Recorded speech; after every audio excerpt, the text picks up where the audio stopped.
I'm Jane, and this is my studio, Jane Dempsey Studios. This is a 3,000 square foot workspace, and these are the gardens that we built around the foundation of the warehouse.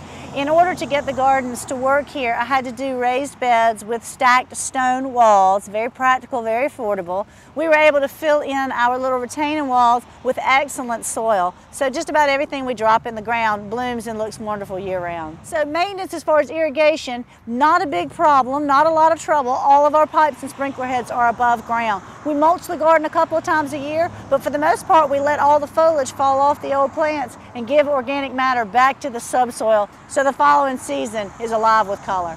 This shows off the gardening aspect of our business. It's a busy intersection. These gardens wrap around the entire foundation, and they are bright and colorful when it's not winter time, and they brought a lot of people into the door. Well, the building was a radiator shop, and it was a disaster. It was a disaster. It was sitting on an unwanted, unkept piece of dirt. So it was a project in that I had to invite the public into this building, and this building was going to be an image of me. I chose this building as my competition entry because it exemplifies what I do best.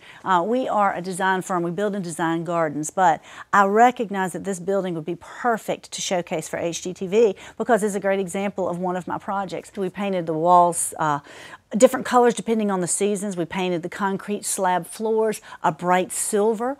We did everything we could to create an interior for our customers to come and go, shop as a retail, but we had to do it on a dime. We had to make sure that it was very practical and very affordable, but because we don't own the building, we didn't know what would happen to it in the long run. We are primarily garden designers, but we also do a lot of interior design. We do holiday decorating. We do whatever our clients need for us to do. So I saw the building. It was empty for years. It had great potential. We've built 800 square foot design space here at the front door, and we have an additional 3,000 square feet of design space in the back. This is our workspace. We need workspace. We figured out that the best way to use this was to cordon it off to keep the heat in with landscape fabric. We used this space for all of our dried arrangements. You know, everything that happens as far as creative has got to be done now happens back here. A lot of Christmas greenery, a lot of Christmas poinsettias, dried arrangements, silk arrangements, you name it. It happens right here. We never clean up back here. There's a workspace. You know, every once in a while we'll drag a broom all across the floor, but ultimately this is where we're all being creative. Everybody has to pay attention to what they're doing and don't worry about making a mess. That destroys the creative energy altogether. The entire circumference of the building is plumbed. There's PVC and water all over the place. So there's always a faucet, quick to the hand, easy to get water on plants or greenery, whatever you're working with. And we painted the walls silver so that we could maximize the light. We dropped some lights in a little lower to the work tables to help everybody focus on what they were doing. We hold on to just about everything. Every once in a while, yeah, we'll clean house, throw things away, but ultimately, the more interesting items you have at your fingertips, the more creative and exciting your designs will be. The holidays are always crazy. Of course, as a garden designer, spring is mayhem, so it's seasonal. Whatever's happening, whatever's the most important for that particular time frame, there's your priority. Who's ever in charge of that project, they're number one, they're the boss for that day.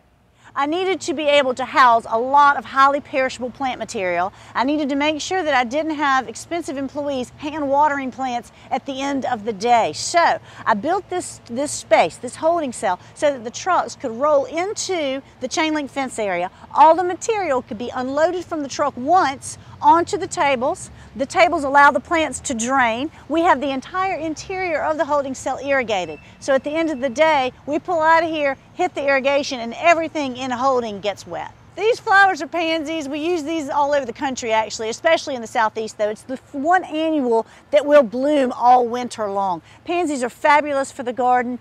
They're not very expensive, and that's important because people can use these for small spots of color anywhere in the landscape. It carries them through the season. If I can encourage other people to garden, I feel like I've gotten somewhere. A lot of people really love the garden, they're interested, they are curious, but they're intimidated because garden professionals are all full of Latin names and they want to be one up on the consumer. I hope to embrace the American backyard gardener and show them what it's all about with practical, affordable suggestions. I don't want to highbrow. I don't want to pretend as though I know it all, I'm the fancy designer. That's not what's good for the industry. Ultimately, the more plants planted, the happier the people, the better, the more colorful our entire world. That's why I hope that we're always blooming where we're planted.